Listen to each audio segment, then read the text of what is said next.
Why does the same electrical design that works perfectly in Europe sometimes struggle here in Ghana? You can copy a UK wiring layout exactly, use good materials, follow standard diagrams, and still experience more equipment failures here in Ghana, more LED problems, okay, more inverter issues, and more appliance breakdowns. Why exactly is that? Let's break this down properly. All right, if you're new here, I'm Kingsley Adeboating and I'm an electrical design engineer. And on this channel, I explain real building and power system issues that affect homeowners in Ghana and across Africa. This topic is important, especially if you're building locally but copying European designs. Are you looking to build your dream home in Ghana? Or are you building already? Would you benefit from regular site visits to monitor your building and receive regular progress reports? Well, if that's the case, and that's you, look no further. Asher & Gad Consultancy at your service. We offer the following services: electrical design, construction monitoring inspections, site progress reports, consultation for all items MEP, witnessing of testing and commissioning, periodic snagging, vetting of specialist subcontractors. We also report site activities to you to hopefully help you spend your money efficiently and much, much more. Get in contact for your building needs. Details on the screen. Asher & Gad Consultancy, making Africa home again, one family at a time.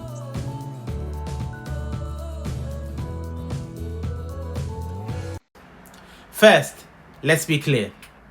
European electrical systems are generally very stable. Okay, voltage is tightly regulated.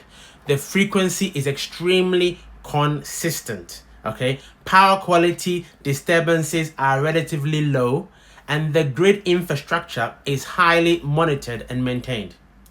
In Ghana, the system is improving, yes it is, but it is not identical, and we need to realize that. And that difference matters. It does matter a lot. Let's start with voltage stability. In many European countries, voltage fluctuations are usually small. The supply is well regulated. Equipment is designed expecting relatively stable input. In Ghana, voltage can fluctuate a bit more frequently. You may see dips, okay? You may see spikes, you may see changes during peak demand periods, okay? And that variation stresses electronics over time.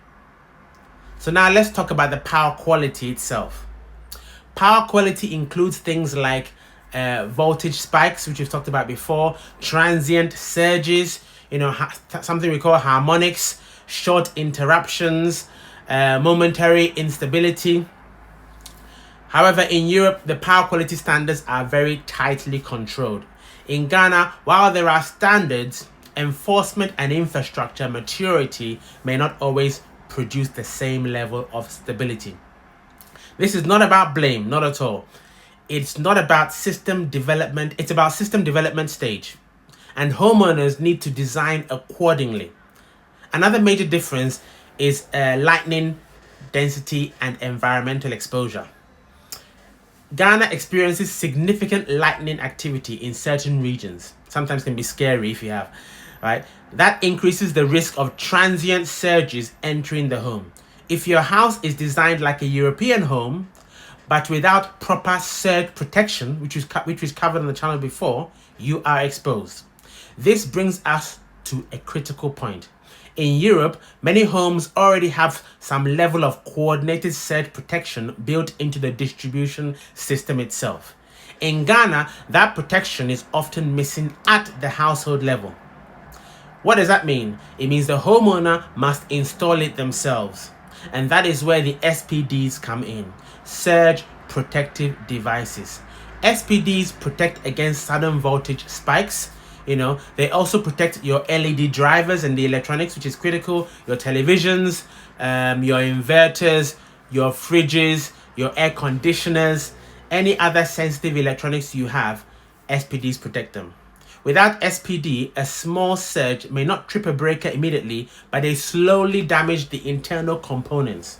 Okay, that's why people say I keep replacing my LED light. It keeps spoiling. It must be fake. But sometimes the issue is not the product. It's the protection strategy in your home. All right? Let's move on to AVRs, automatic voltage regulators. An AVR stabilizes the incoming voltage. If voltage drops too low or rises too high, the AVR adjusts it to safer levels before it reaches your appliances. In European homes, voltage variation is often within very, very tight tolerances. In Ghana, the voltage swings can be more noticeable in certain areas, right? Especially lower developed areas, okay? And especially during periods of high demand or generator switching. Installing an AVR at key points or for sensitive equipment can dramatically extend the life of your appliance. It's not a luxury, it is about risk management, okay? Another difference is generator usage. In many European homes, backup generators are uncommon, almost unheard of. In Ghana, generators are very common, okay? And improper changeover systems can introduce voltage spikes and instability themselves. So if you copy a European design that assumes no generator, okay, you may be missing a layer of protection that you need locally in Ghana. Let's also talk about design philosophy. In Europe, the assumption is 1, you have a stable grid.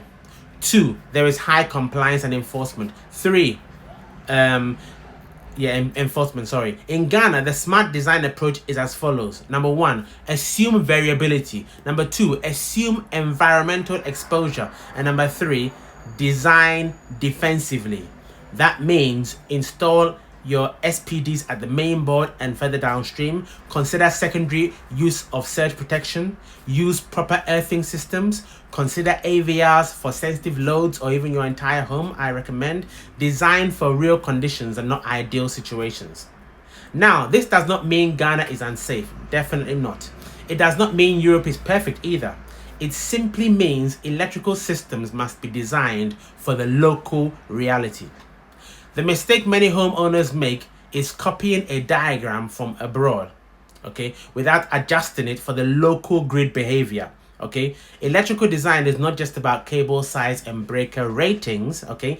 It's about power quality, environment, and system maturity, okay. So if you are building in Ghana, here is the key takeaway. Do not just copy a European electrical layout. Yeah, that would be a big mistake. Number 2, adapt it. Number 3, add surge protection. Number 4, add voltage regulation where needed.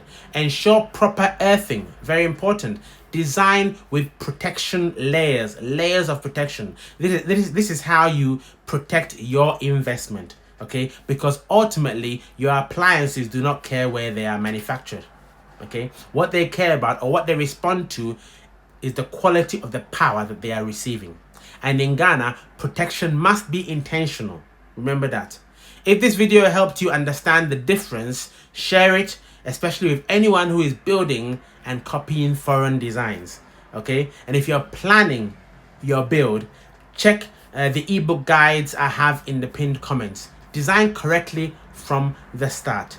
It's always cheaper than replacing equipment later. Alright guys, hope that was useful. As usual, like, share, subscribe, hype the video, hit that notification button so you always be aware when Asher and Gad release a new video. So from Gad is Kemesia, and from me guys, Yebeshia. See you next time.